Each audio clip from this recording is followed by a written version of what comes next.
Bonjour et bienvenue dans cette nouvelle vidéo. Alors cette vidéo est la deuxième d'une série de vidéos dans laquelle je discute d'une série d'articles qui sont publiés sur Science et Foi et dans laquelle des théistes évolutionnistes discutent du créationnisme et pourquoi selon eux cette vision de la question des origines n'est pas acceptable. Alors pour ceux qui n'ont pas vu la première vidéo, je vous incite à aller la regarder. Normalement le lien vers la vidéo devrait apparaître quelque part à l'écran. Je mets également le lien vers l'article dans la description sous la vidéo.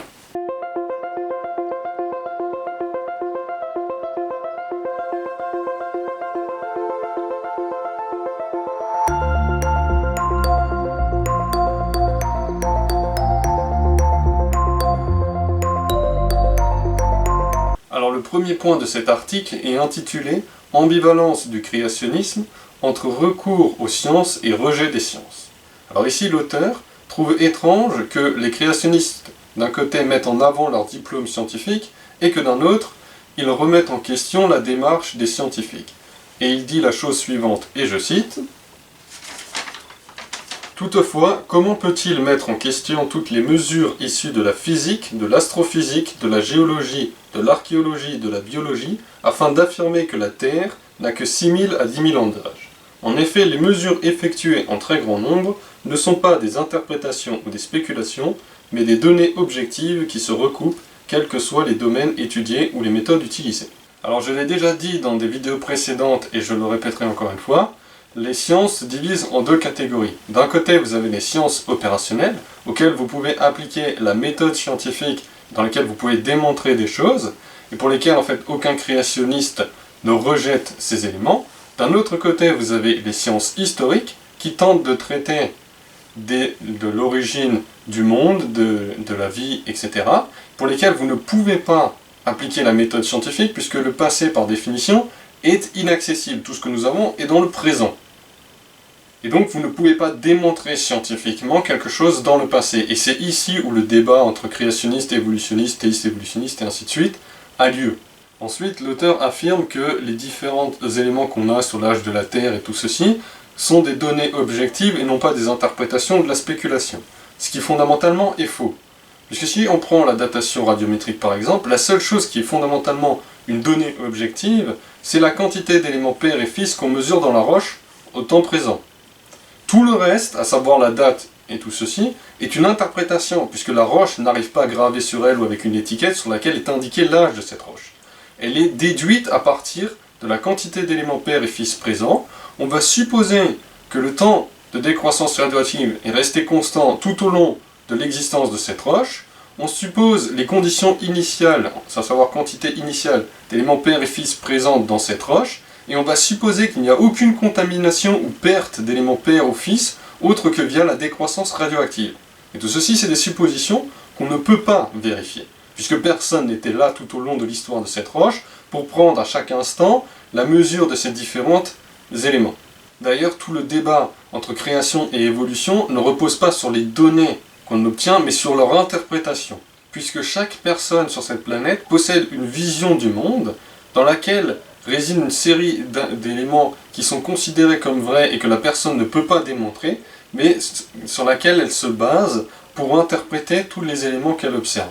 Ensuite, l'auteur affirme que les créationnistes, pour soutenir leur position, doivent rejeter tous les résultats précédemment mentionnés, à savoir l'âge de la Terre et tout ça, et qui doivent rejeter les travaux de la communauté scientifique. Donc, fondamentalement, c'est pas tout à fait vrai, puisqu'on ne rejette pas l'intégralité des travaux de la communauté scientifique, uniquement ceux qui concernent la question des origines. Et il finit par dire qu'il trouve normal qu'un scientifique remette en question un modèle scientifique, parce que pour lui c'est la démarche scientifique, mais que d'un autre côté, qu'un scientifique remette en question les données de l'ensemble des sciences, pour lui manque d'humilité. Sauf qu'il ne s'agit pas de remettre en question l'ensemble des données, il s'agit de remettre en question l'interprétation des données dans les domaines de la science qui traitent des origines. Ensuite, le prochain point abordé par l'auteur est intitulé « Les créationnistes attendent la confirmation de leur thèse par les sciences ». Et donc ici, l'auteur va citer un créationniste appelé André Gène, et donc André Gène affirme dans la citation que s'il y a une contradiction entre la Bible et la science, il suffit d'attendre de nouvelles découvertes qui vont confirmer ce que dit la science. Alors l'auteur affirme que cette position est problématique, mais il n'explique pas vraiment pourquoi il pense que c'est problématique. Alors peut-être parce que André Gène va choisir les éléments qui l'intéressent et tous ceux qui ne vont pas dans son sens, il va les écarter. Mais le truc, c'est que les évolutionnistes font un peu la même chose. Ils ont plein de thèses pour lesquelles ils n'ont aucune confirmation scientifique pour l'heure, mais qui continuent quand même à les utiliser. Et ils vont rejeter, et dans certains cas, ils rejettent des éléments qui ne vont pas dans leur sens, simplement parce que ça ne va pas dans leur sens et que ça ne les arrange pas.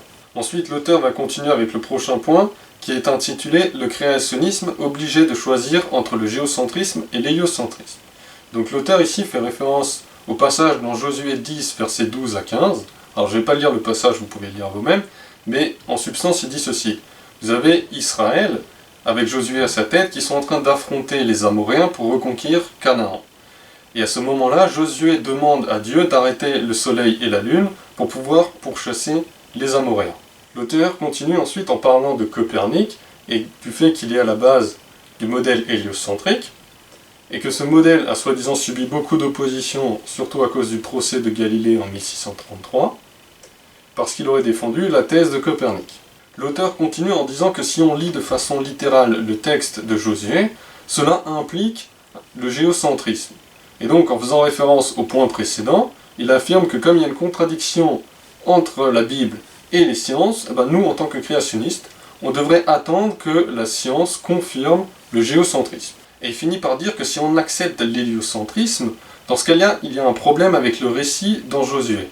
Parce que du coup, ça engendrerait par exemple des tsunamis. Ça, c'est lié au fait que quand vous êtes dans une voiture, quand vous vous déplacez avec la voiture, vous avez la même vitesse que la voiture, mais dès que vous freinez, la voiture ralentit, mais votre vitesse à vous ne diminue pas instantanément. C'est pour ça que vous êtes projeté entre guillemets en avant, c'est simplement parce que vous avancez plus vite que la voiture.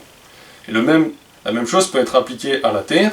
Si la Terre s'arrête subitement de tourner, les océans sur la surface de la Terre ont la même vitesse de rotation que la planète, et donc si elle s'arrête, vos océans ne vont pas s'arrêter instantanément, donc vont continuer à se déplacer, et donc vont déborder sur les continents, ce qui va engendrer des tsunamis, et d'autres catastrophes dans le même genre. Et l'autre chose, c'est qu'il dit que c'est particulièrement difficile d'arrêter la Terre, et puis de la relancer. Et donc du coup, il ne faut pas voir le passage au sens littéral, mais purement d'un point de vue symbolique, sur le fait que Dieu est le maître de la création, et qu'il a accordé la victoire à Israël sur les Amoréens.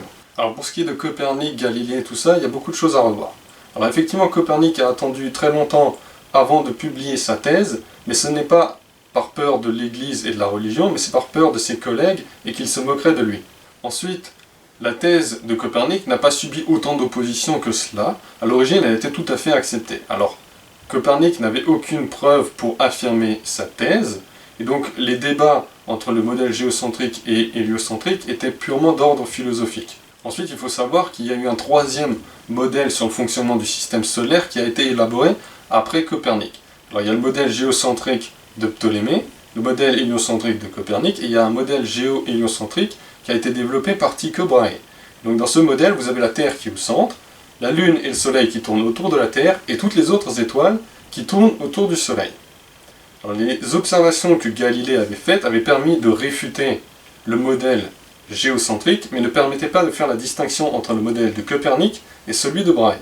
Ensuite, il y a eu le procès de Galilée, qui à l'origine n'avait été ni un rapport avec la religion, ni avec le fait qu'il défendait la thèse de Copernic. Elle était d'ordre politique, et le fait qu'il y avait certaines tensions entre lui et le pape.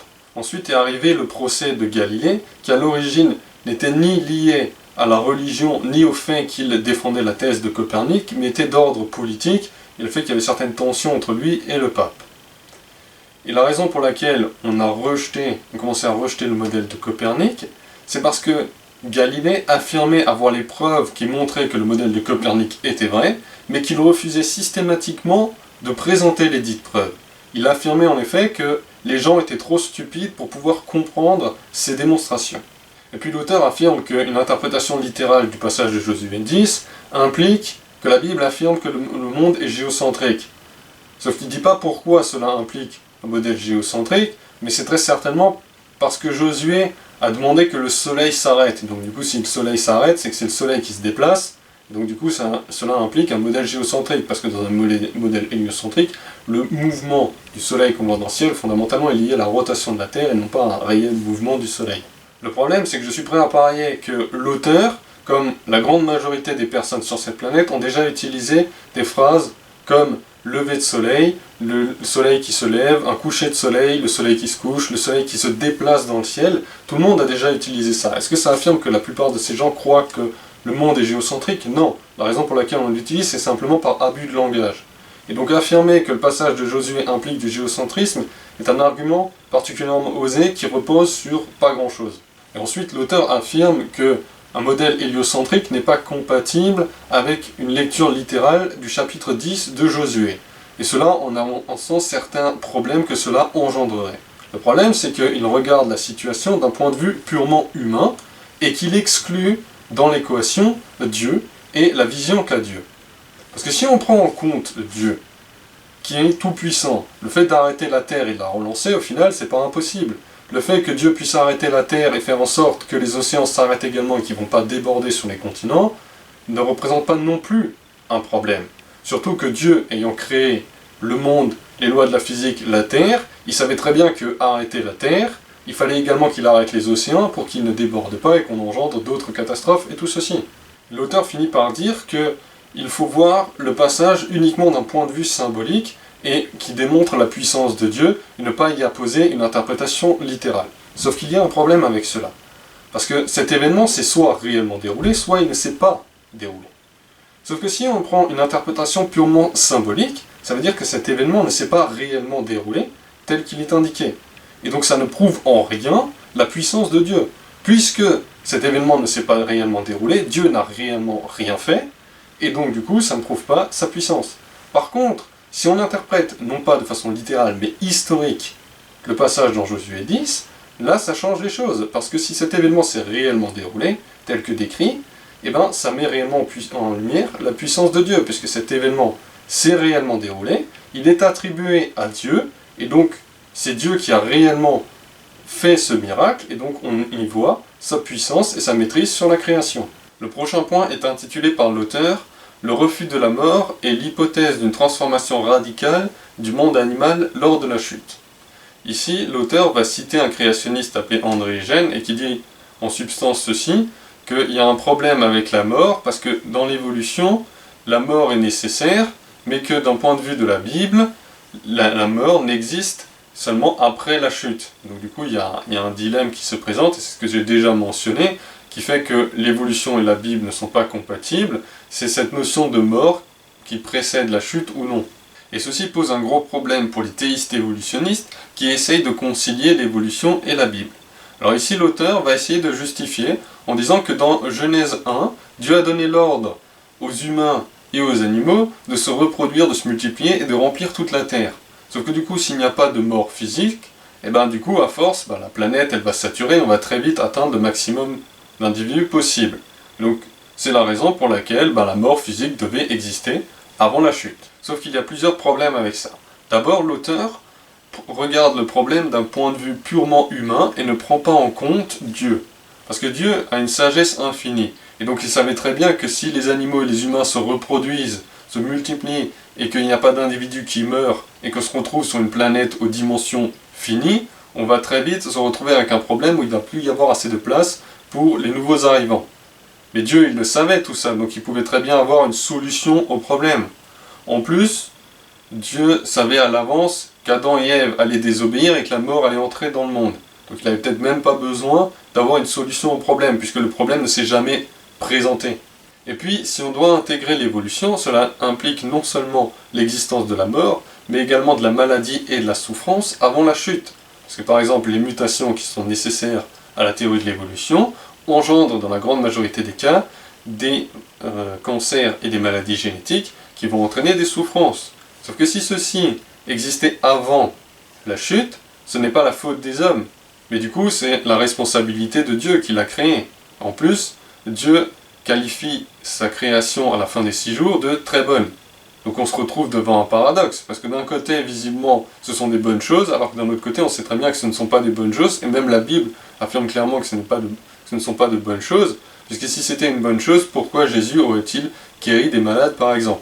Ensuite, l'auteur affirme que les créationnistes ne font pas la distinction entre la mort physique et la mort spirituelle, en disant que la mort physique devait forcément exister parce que les cellules biologiques sont incapables de se multiplier indéfiniment. Ce qui fondamentalement est faux, puisque les cellules cancéreuses sont capables de se multiplier indéfiniment, et si on fait rien, elles se multiplient, et rien ne les arrête. Et donc rien n'empêcherait qu'avant la chute, les cellules biologiques aient la capacité de se reproduire indéfiniment, mais qu'après la chute, Dieu ait fait des modifications dans les organismes pour qu'ils ne soient plus en mesure de se reproduire indéfiniment. En tout cas, leurs cellules ne puissent pas se reproduire indéfiniment. Et puis, si la chute n'impliquait qu'une mort spirituelle, pourquoi Dieu, quand il a maudit Adam, lui a dit qu'il était poussière et qu'il retournera à la poussière, qui clairement fait référence à la mort physique? Parce que si la mort physique existait déjà, Dieu n'avait aucune raison de dire ça, parce que ça n'a subitement aucun sens.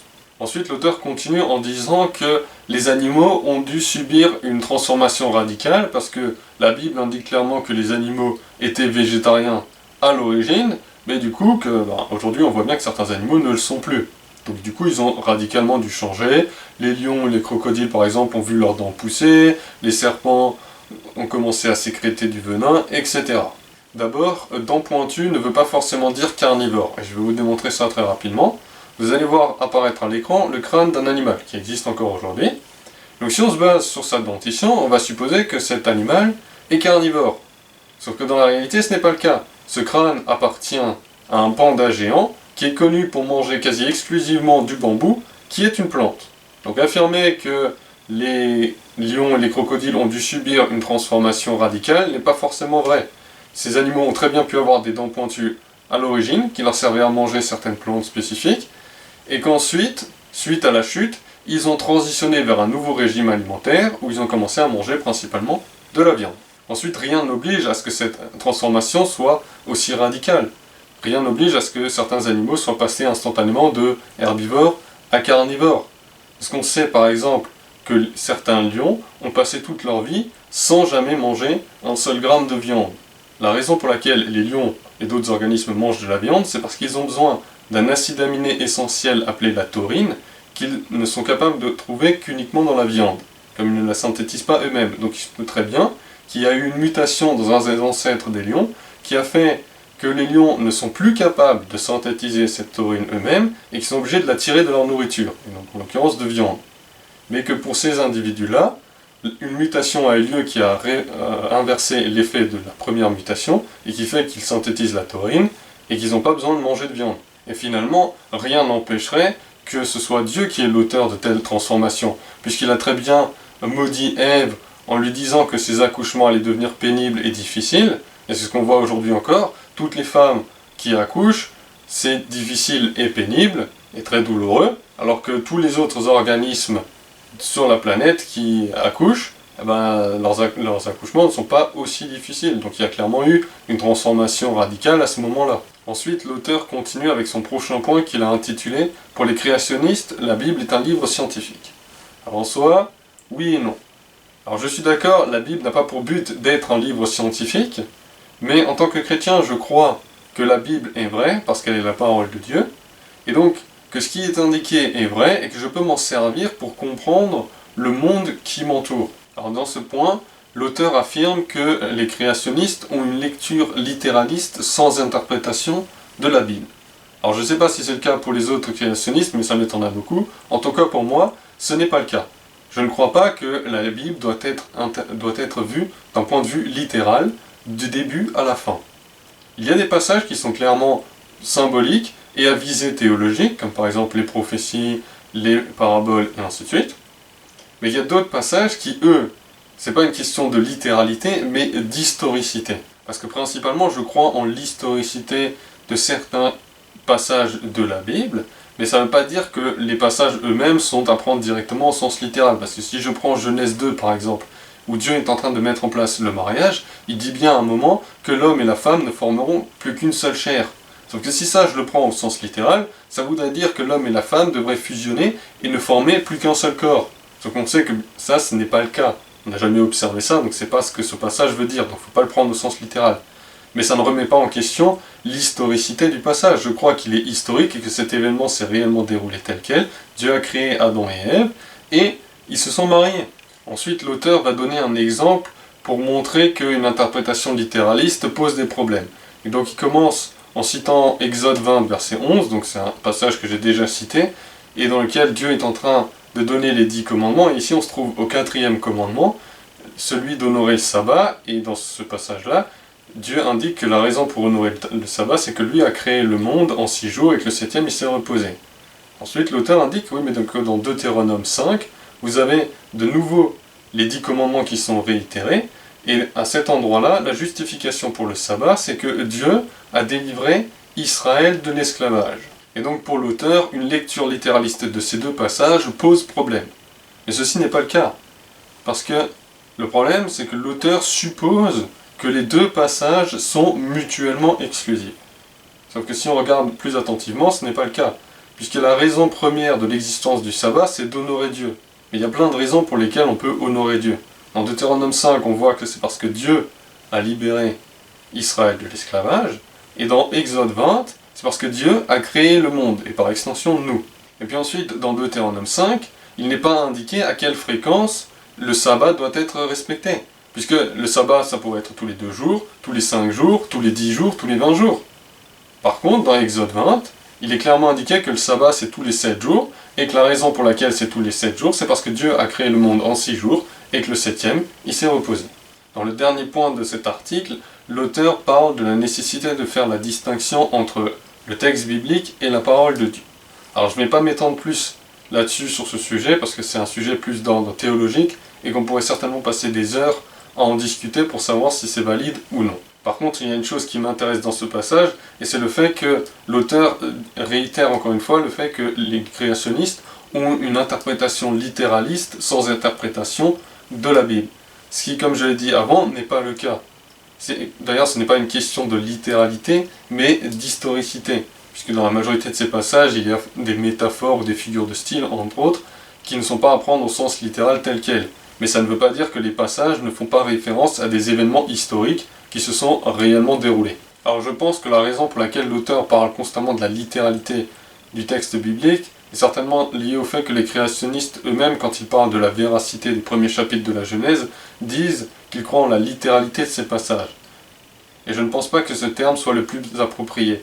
Les termes de historique et d'historicité sont plus corrects que les termes de littéral et de littéralisme. Puisqu'au final, ce qui nous intéresse, c'est de savoir si ces événements se sont réellement déroulés ou non. Et ceci n'empêche pas le fait que les auteurs aient pu utiliser des figures de style pour décrire certains des événements. Voilà, c'est tout pour aujourd'hui. J'espère que ça vous a plu. Si c'est le cas, n'hésitez pas à laisser un pouce bleu et à partager la vidéo. Si vous avez des remarques ou des questions, n'hésitez pas à le laisser dans les commentaires sous la vidéo. Sur ce, je vous souhaite une bonne journée.